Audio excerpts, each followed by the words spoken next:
Okay, welcome everyone to this session 6 of the B2B conference here at the European Hydrogen Week. My name is Márton Antal from Hydrogen Europe, and we will start this discussion quite soon.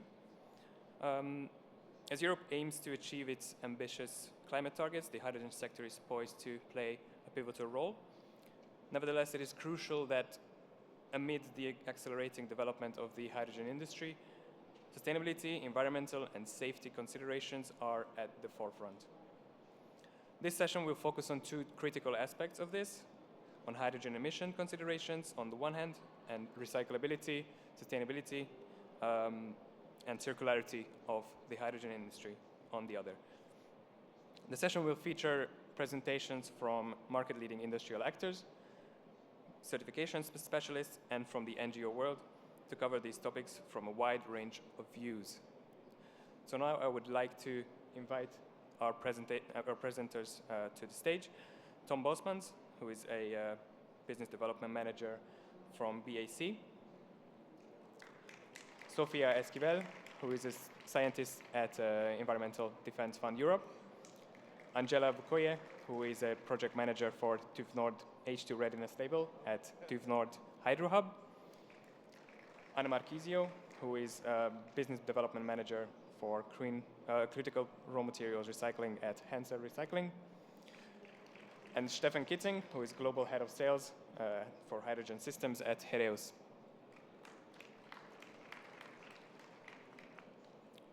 Welcome, and then I would like to give the floor to Tom Bosmans, if you would like to come in. Thank you. Here you go. Hi everyone, nice to meet you. My name is Tom Bosmans. I'm a business development manager at BAC, Baltimore Air Coil Company. I will talk today about the water challenges in the green hydrogen production. So it's very important, hydrogen, and more specific, the green hydrogen, can be a solution for a clean energy option. It's also important to address all the challenges, the water challenges that the hydrogen production has to ensure that this, let's say, the hydrogen will support this clean energy future. To start, first, maybe a little bit information about our company. So BAC, Baltimore Air Coil Company, it's a leading manufacturer of sustainable cooling solutions since 1938 in the US and since 1968 in Europe. Our core businesses since the beginning of the start is HVAC, refrigeration, and industrial process cooling. Today, we also focus on more emerging markets, what we call high-growth verticals, like data centers, battery factories for electrical vehicles, green hydrogen, and also carbon capture. When we look to our global footprint, we have 12 manufacturing plants all over the world, and international headquarters is at the East Coast in Jesup, near Washington. European headquarters is in Belgium, where we have also one of the largest evaporative cooling plants in the world. Also important to note is that we have two large R&D facilities of 5,000 square meters, one in the US and one in China, where we have climate chambers to simulate all environmental conditions that you can have. Now, when we look closer to the water consumption of the different technologies, so each technology has its own consumption profile. First of all, the gray hydrogen that has the lowest demand of water consumption, followed by the blue hydrogen, and last but not least, the green hydrogen that consumes the most, let's say, quantity of water. When we look to the gray hydrogen, which is, let's say, using steam methane reformation to produce the hydrogen, this is quite, let's say, a water-effective production process.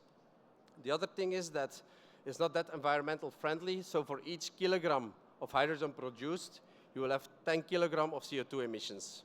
So to improve this, there is a transition, and that's what we call the blue hydrogen, where you capture the CO2. The negative thing is that also you need here additional water, additional energy. So, okay, another resource that you need. And then the green hydrogen, that is using renewable energy to produce hydrogen via electrolysis. That's consuming the most water, let's say. The reason, you need for this process highly purified water, so there is a lot of evaporation losses for the production of this hydrogen, and on the other hand, all the hydrogen has to come out of the water, while with the gray and the blue, you have also a lot of hydrogen out of the methane gas. So that's important to know, especially when we scale up the projects, that the green hydrogen consumes quite some water. Also important to note is that for this, as a base case, we used evaporative cooling technology. Later we will dive into other technologies. You can see here on the map that most of the hydrogen production plants are located in areas where there is a lot of renewable energy available. As we said, there is a big demand for energy for this green hydrogen production. But on the other hand, we also see that by 2030, most of the construction of these projects will be in water-stressed areas. So that's something we need to focus on. A lot of producers, they have as an alternative then desalination plants where they convert the salty seawater into fresh water. This has also some impacts on the capex.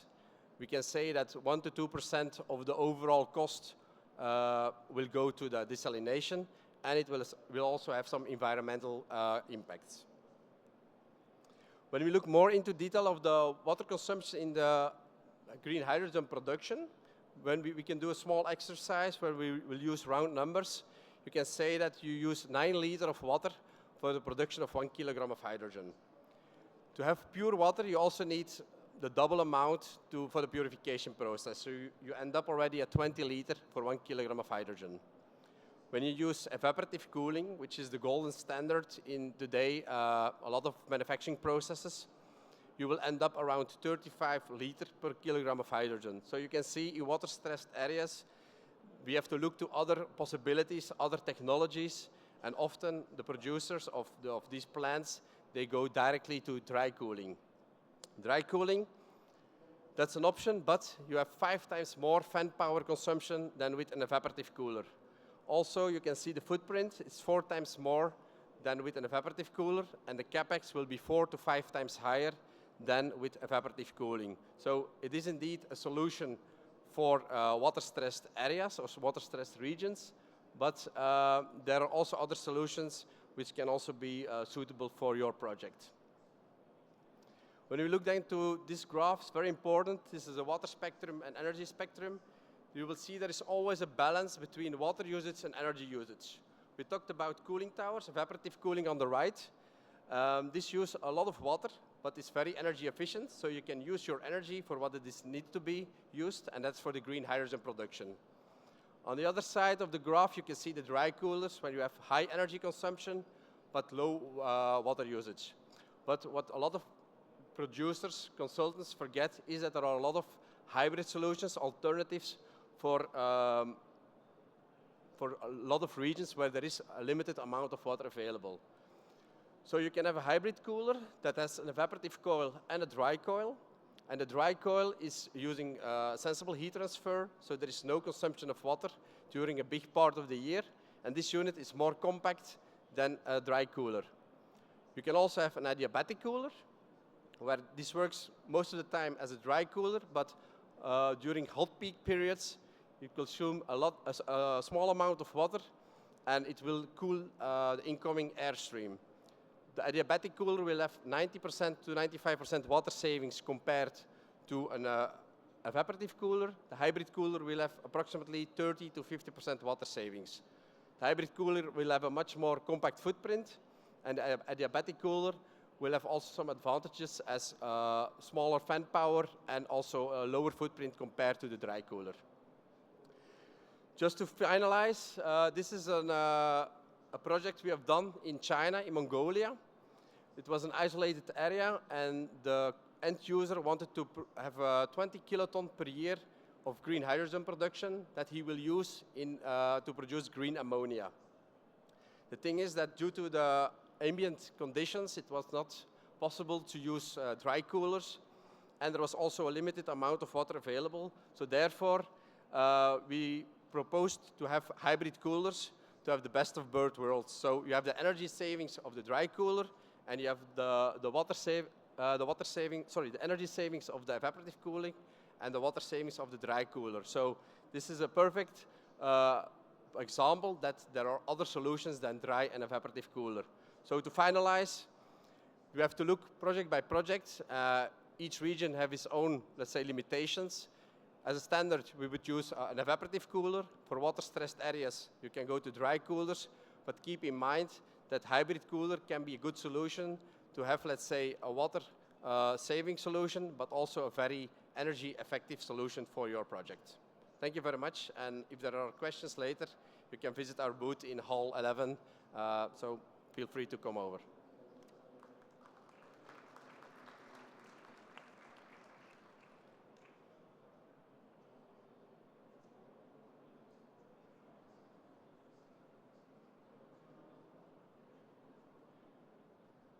Hi everybody, my name is Sofia Esquivel. I'm a scientist working with Environmental Defense Fund. We are a global organization, non-profit organization whose mission is to stabilize the climate. And I'm very happy to be here to discuss the challenge of hydrogen emissions and how to overcome it. So let's start this quick presentation by talking about what are hydrogen emissions and where do they come from. So hydrogen is the smallest molecule in the universe, we know that. But because of that, it is prone to leak. It can leak from valves and seals, that's called leakage.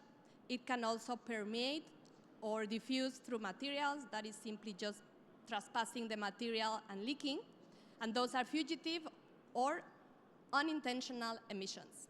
And there are also intentional emissions or operational emissions that are, for example, residual hydrogen in electrolyzers, venting hydrogen, purging hydrogen, and boil-off gas or evaporated fuel.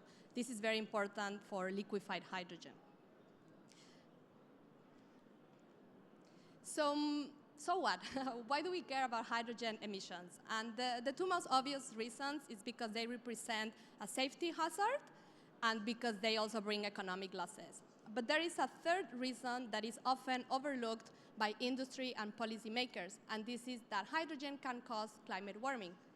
And in the next few minutes, I'm going to talk about the science of how hydrogen warms the climate. It's a bit scientific because I'm a scientist, but I'll try to make it as easy as possible. But before I talk about the science, I would like to emphasize that this is not new. Scientists have been studying the climate warming impacts of hydrogen since the 1970s. And in the last 20 years, at least 15 published studies have reduced uncertainties around this science and built consensus. So what I'm showing is already the consensus today. So let's start by how hydrogen warms the climate. So about 30% of the hydrogen emitted by anthropogenic sources reaches the lower atmosphere, where it reacts with a molecule called the hydroxyl radical, this OH. This radical usually breaks down greenhouse gases and air pollutants in the atmosphere, so it is often referred to as an atmospheric detergent. This is how our planet keeps the climate stable. However, the OH radical is very reactive, and hydrogen is also very reactive. So when these two molecules react, there are three main consequences on the climate. The first one is that it leads to an increase in the concentration of methane, which is a potent greenhouse gas, between 30 and 80 times more potent than CO2. And why this happens, it's because usually the OH radical reacts with methane, but hydrogen being more reactive slows down the methane reaction, so methane stays longer in the atmosphere, trapping heat. The second consequence of this reaction is that the H produced is also very reactive. It triggers a chain of reactions that ends up in the production of ground-level ozone, which is a potent greenhouse gas. And as you see on the slide, the reaction produces water vapor, which at high altitudes has an overall warming effect on the planet. This third impact. Okay, So the consequence of this reaction is that hydrogen's warming potency is stronger than that of CO2 per mass, but short-lived. So this graph on the right is showing the global warming potential of hydrogen, the red line, compared to that of CO2, the black line. And we can see that 20 years after emissions, the global warming potential, or GWP, of hydrogen is between 30 and 40 times stronger than that of CO2, and after 100 years, 8 to 12 times stronger. And this is the latest consensus, as I explained in the previous slide. Before, it was thought that the global warming potential of hydrogen was 5.8, which is the accepted one by the IPCC. So what? This is often what people ask me. How serious of an issue are hydrogen emissions? Well, the answer is that how much warming hydrogen can cause depends on how much hydrogen is emitted by infrastructure through and across the value chain. That is, from production through distribution all the way to end use. So the next question is, okay, so how much hydrogen is emitted today? And the short answer is that we don't know yet. Unfortunately, there is a dearth of experimental empirical data on the extent of hydrogen emissions from current infrastructure. And this is in part due to the lack of the high precision, fast response instruments that are necessary to measure hydrogen at the site level. So not just detecting hydrogen for safety reasons, but detecting the plume of hydrogen from a plant, and also technology that can detect very small leaks at the parts per billion level. So that's something that does not cause a safety hazard, but it is very relevant for the climate. So without these instruments, studies have estimated the extent of hydrogen emissions from current infrastructure and also predicted emissions from future hydrogen value chains. So this figure shows those estimates, which, like I said, are not based on real-world data, but they are based on assumptions, based on methane emissions. They are based on calculations via approximations, laboratory experiments, and also theory-based models. And the message from this graph is that estimates are very wide all over the place. So they can range from less than 1% of the hydrogen produced or handled or used, all the way to 20%. So 20% of the hydrogen handled can be emitted. That's what the studies are saying. And for instance, this 20% here is coming from liquid handling. Usually, the boil-off of liquefied hydrogen is the one that leads to higher emissions. Also are the predictions, because again, we don't have real-world data. So with these estimations, researchers have studied the implications, the climate implications of hydrogen emissions. So the study that I'm gonna present here really quick is comparing the CO2 emissions from fossil fuel systems to methane and hydrogen emissions from blue hydrogen and hydrogen emissions from green hydrogen. So comparing emissions from fossil fuels to blue and green hydrogen.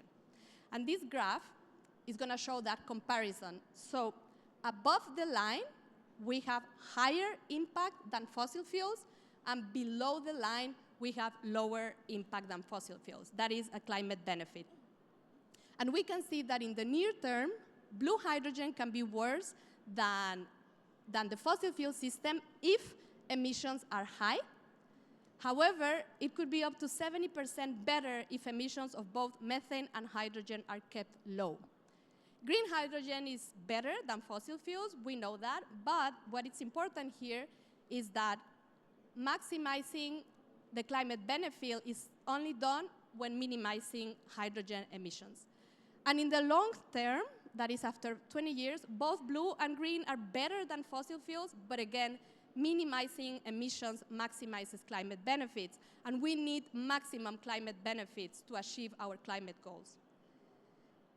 So very quick, how do we minimize emissions? So now we know that they matter, where they come from, how do we minimize them? And there are different actions we can take today. The slides are gonna be available on the app, so you can look at the slides more closely. But I would like to focus on mitigating emissions. That is developing, understanding where emissions are coming from, developing best practices, finding alternatives for venting and purging, and of course, always improving based on available technology. So there are immediate actions we can take today to minimize emissions. For instance, to minimize leakage or the fugitive unintentional emissions, it's very important to tighten valves and seals. Very simple, but that very small measure can minimize hydrogen emissions from the small leakages that we find, but we cannot detect because they don't represent a safety hazard. It's very important to use welded connections, to use materials that are compatible with hydrogen, materials that do not lead to cracking or permeation, and so on. To mitigate operational emissions, it's very important to minimize the number of shutdowns and startups, minimize purging, and incorporate technology that can recover and reuse the hydrogen that is emitted. And lastly, to mitigate operational repair emissions, it's very important to repair leaks immediately and to verify that repairs are successful. And there are more best practices that you can find in our references. You can also visit us in this hall, booth L3, just here in front, across this forum, and then we can discuss more about it. We can share resources, and again, the presentation is going to be available on the app. Thank you. Thank you, Sofia, for shedding light on this very important topic. Now we're going to give the floor to Anđela Vukoje, who is representing TÜV Nord. Thank you. So, good afternoon, everyone. Thank you for the introduction. So, my name is Anđela Vukoje, and I am going to put these things a bit lower. I hope I can do that, because I cannot see you.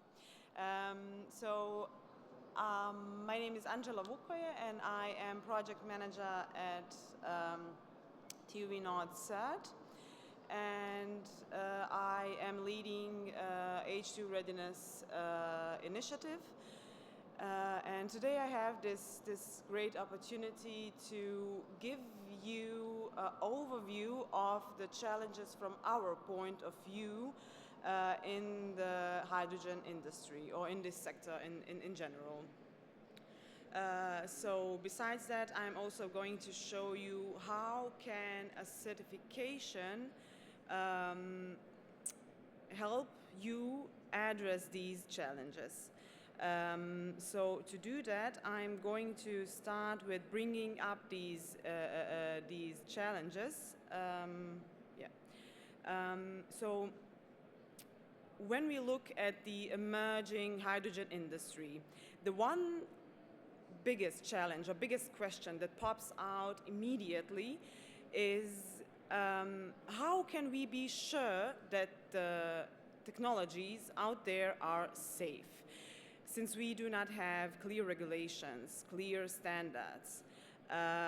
If we do not have clear standards, there is a high risk of inconsistencies globally inconsistencies in safety point of view.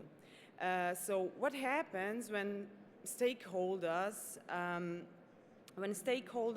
rely on different approaches or different interpretations of the best work practice? Investors, investors, we need them. Investors need trust. So how we can make our product or our plan, our project be more safe or safer for investors. And if we discuss safety, you cannot discuss actually safety. Safety is not to be discussed.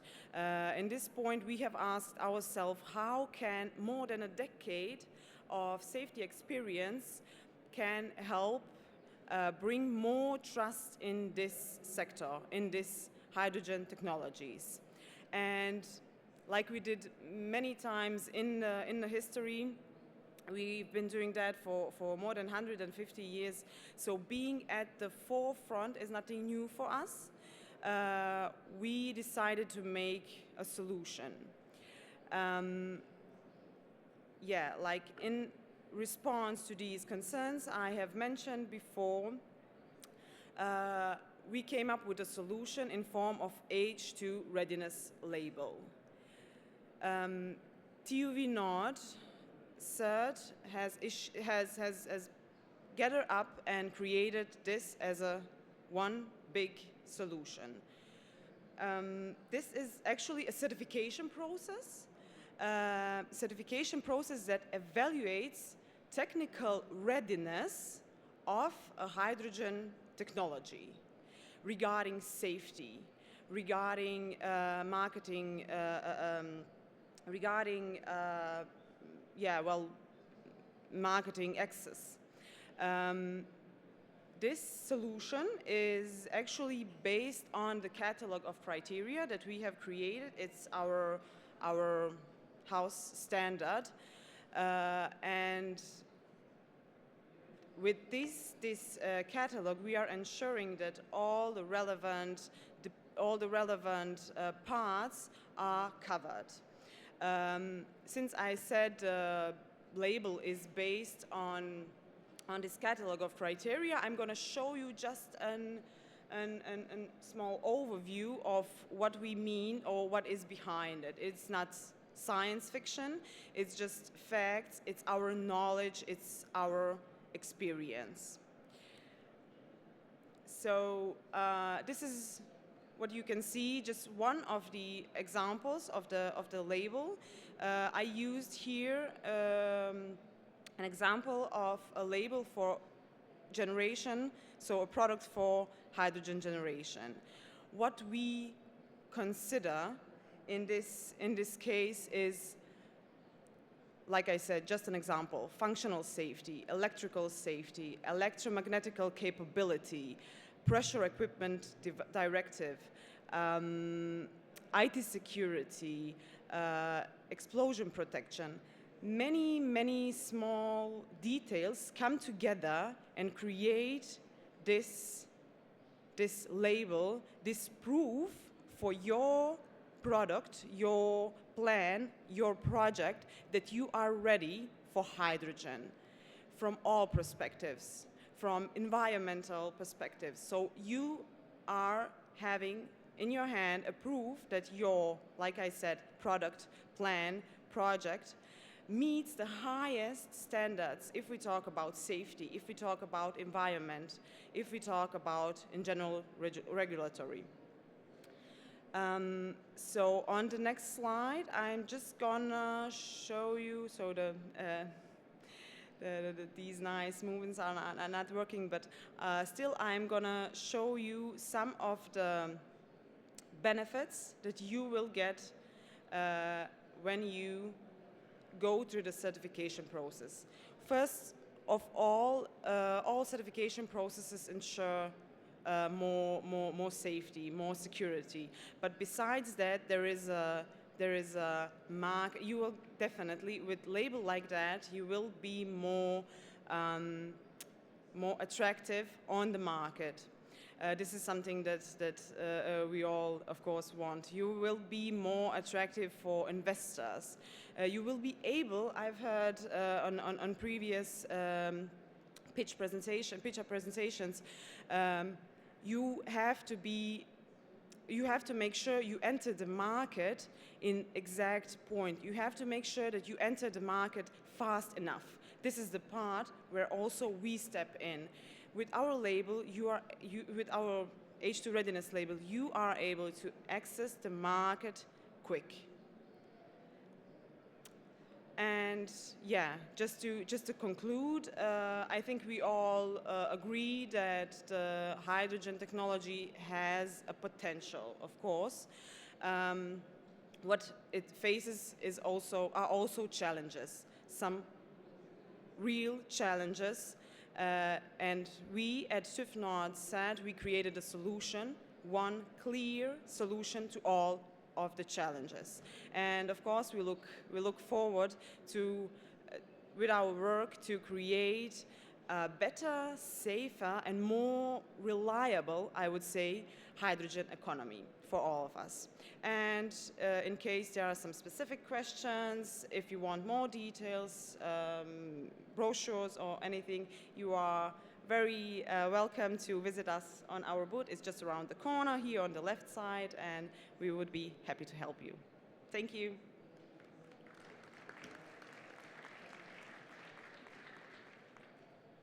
Thank you, Anđela. Indeed, certification is, I think, quite a universal topic, important for everyone. The next topic will be recycling and circularity. So I'm inviting to the floor Marchisio from Hensel Recycling. Thank you, Márton. Good morning, everybody. Thank you for allowing me to be here with you today. So, many of you will be possibly wondering, why are we talking about recycling when we haven't started yet, perhaps, or we are only about to start?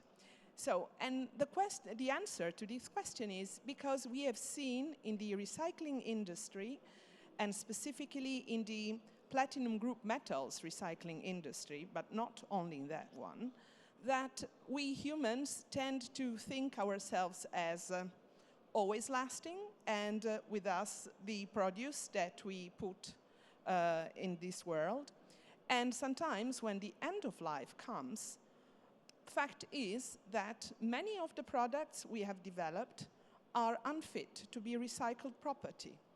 Even if we started with the best intentions, windmills, solar panels, diesel particulate filters, all these products, and there are only a few, represented enormous challenges for the recycling industry. So, in order to prevent this, the industry has started to go a little bit deeper, anticipate, and say, okay, why don't we talk about what's going to happen when these items, when these devices come to an end? And this is our solution. Just a few words about Hensel Recycling. We are a family-run business since 1998 with our main site near Frankfurt in Germany, and a total of other 8 locations all over the world on the 5 continents.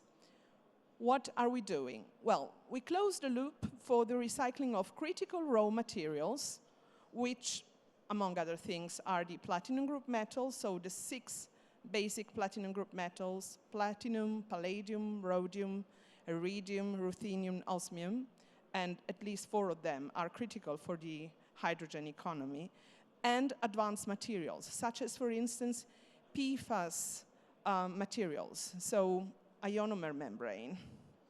We are like one-stop shop, and we offer all steps in the recycling chain, so from collecting the material up to storing, treating it, and returning it to the customer. So, we do this with a variety of customers. Some of the customers are industrial players like OEM, automotive producers, industrial companies. Others are waste collectors, so scrap yards, muffler shops, depending on the materials we are dealing with. In our DNA, we have the recovery of precious materials, so we treat everything with in a wide variety of produce.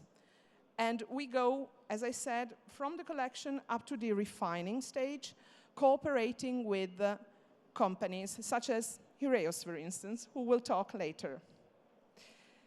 Which kind of material diversity? Well, as I said, automotive industry produce like spent catalytic converters, diesel particulate filters, but also e-scrap, so electronic and electric devices, sparkling plugs, oxygen sensors, cables containing precious metals, and coming up to electrolyzers and fuel cells,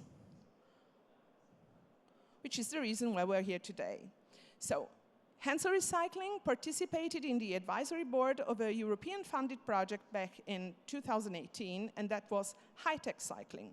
High-tech cycling had a successor, and this successor was B2B. And B2B was a consortium made of several European-based companies, and one of the goals of B2B was returning platinum group metals, and specifically platinum and iridium, together with the ionomer membrane, disassembling fuel cells, so PEMs basically, and returning those materials in order to be able to create new materials, new produce available for the market. And how did we do that? Well, we developed efficient technologies to shred the precious carbon-coated membrane, which is the membrane which contains both the ionomer membrane as well as platinum, in the case of a PEM, so of a stack, but could contain platinum and iridium alloy if it were coming from spent electrolyzers. So we shredded that, and in a laboratory environment, so TRL5, we were able to return the platinum under form of platinum ink, but also under form of platinum hexaplatinchlorinate, so basically a platinum salt, and to separate neatly the ionomer membrane from that. And we are scaling this up now, cooperating with several companies. So the keyword in this case is e-design, talking to the producers, talking to the developers. So my pledge here is also, if you are producing, if you are in the environment economy, please come and talk to us, because only if we talk the A to the Z, we are able to provide safe and sound, environmentally solid solutions, answers to the challenge of recycling and making the hydrogen economy really sustainable. A few words about our commitment to climate neutrality. We are energetically independent as far as our main site is concerned, and the other subsidiaries are working on their energy balance. We have developed a climate roadmap and a CRI plan to be met within 2030, also for the other subsidiaries. And last but not least, the contribution that through recycling, which is secondary output of materials, the recycling industry does with regards to the supply of critical raw materials. So critical raw materials are mined typically, and this implies a lot of CO2 production, and the recycling plays a big role into that, because recycling precious metals is less environmentally heavy rather than mining them out of the ground. This is the contribution that Hensel Recycling paid. So thanks to our job, we saved 150,000 tons of CO2 emissions per year. If you have any questions after the last speaker, thank you.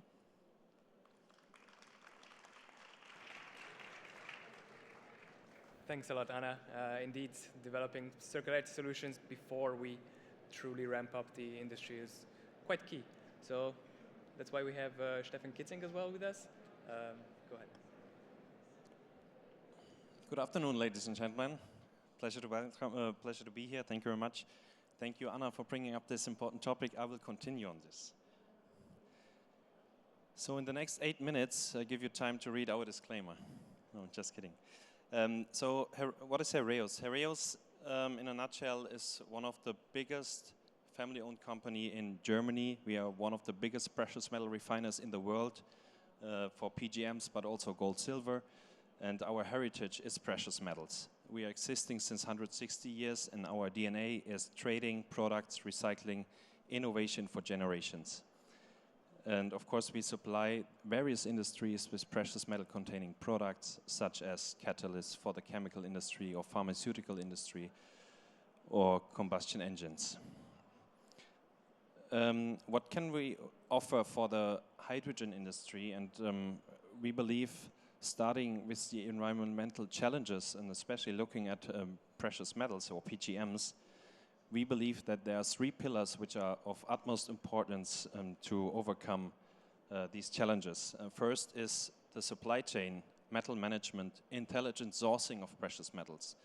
So we give you access to precious metals. We manage your price risk of precious metals. The prices are quite volatile. Then, of course, we have innovative products for electrolyzer and for fuel cell applications to reduce the precious metal content. That's also one key step to make this or to support the industry ramp up. And last but not least, recycling is one of the key pillars as well to enable circular economy for precious metals. And here looking only and now looking for example, on the example PEM electrolysis. Iridium is one of the metals which is crucial for PEM electrolysis, and it has a high value. Now, today, I think 1 kilogram is roughly 150,000, so it would be a nice Porsche. It's very scarce. Only 8 to 9 tons of iridium are mined every year, It's very important to keep this precious metal in the loop, basically. And the sourcing process, it's high. It's a high effort because it's not a regulated market like for platinum, palladium, gold, silver. No, it's iridium. Not all the players, not banks are involved, no investors are involved. It's mainly refiners, mainly mining companies. So what you can see here is illustrative the primary supply from these precious metals. Platinum, palladium, approximately 200 tons per year. And then if you go down and down and down and down, you end up with iridium. And as I said, 8 to 9 tons per year. That's not much, serving various industries, not only the electrolyzer industry. So precious metal recycling is de-risking the supply chain already today. Precious metal recycling is existing since decades for many, many various industries. Now the capacity which is today available is capable to serve the hydrogen economy also in future. Also with the predicted volumes in future. It's already possible today. And recycled metals, by the way, have a reduced carbon footprint per gram of metal by up to 98%. That's also crucial. So we can supply you products with 100% recycled metals and reduce the scope 3 for you as our customer. So what is important for us is that the return infrastructure or the return structure should be standardized. Today we are in contact with a lot of players along the value chain in the hydrogen economy. It's not yet clear decided which business model do they use. Now, who's the owner of the stack where really the precious metals are in? Who makes sure that the stack will get returned? So we believe that any obligation of the OEMs or incentivation for the OEMs to return the stack, to bring it back, and then to give the right routes either to Hensel or to Heraeus, for example, for recycling of these activities. Then, of course, dismantling is another key aspect because every stack is different. It's a major challenge to dismantle a stack. The screws are different, the size is different. Of course, it's the own IP and so on, but maybe it's also useful to align on at least one standard screw. And we also look into different materials. No? I mean, customers approach us and say, okay, you can recycle a membrane, that's fine, PGMs, but can you also take back a whole stack? Can you take back, or can you recover the ionomer, for example? It's an important raw material. And here also Heraeus is looking into this. We are part of the project H2CERC, awarded by the Department of Energy in the US, where a consortium of electrolyzer companies, precious metal companies, answer exactly these questions. Can the ionomer be reused? In which application can it be reused? And yeah, then to summarize again, the main challenges for this alignment is who is responsible, who's the owner of the stack, who is responsible for the return. We have now the chance that it shouldn't end in the same way like, for example, automotive catalysts who end up at a scrapyard or somewhere else. So we have a clear chance to structure the return of stacks. Then, of course, that's maybe the major challenge and probably will not happen, the heterogeneity of stack architecture. But nonetheless, with our expertise, with the knowledge of material knowledge, we can influence the recycling efficiency by pre-processing, by preparation of the material to bring it into a form, into a quality, to really maximize the reuse of secondary raw materials. And to sum up again, the 3 pillars: intelligent sourcing of PGMs, systematic return of stacks, recycling capabilities and capacities. All of this is already existing, not only today, but basically already since yesterday. But nonetheless, we will develop further and we will make sure to provide the exact solutions which are needed for the hydrogen ramp-up. Thank you very much.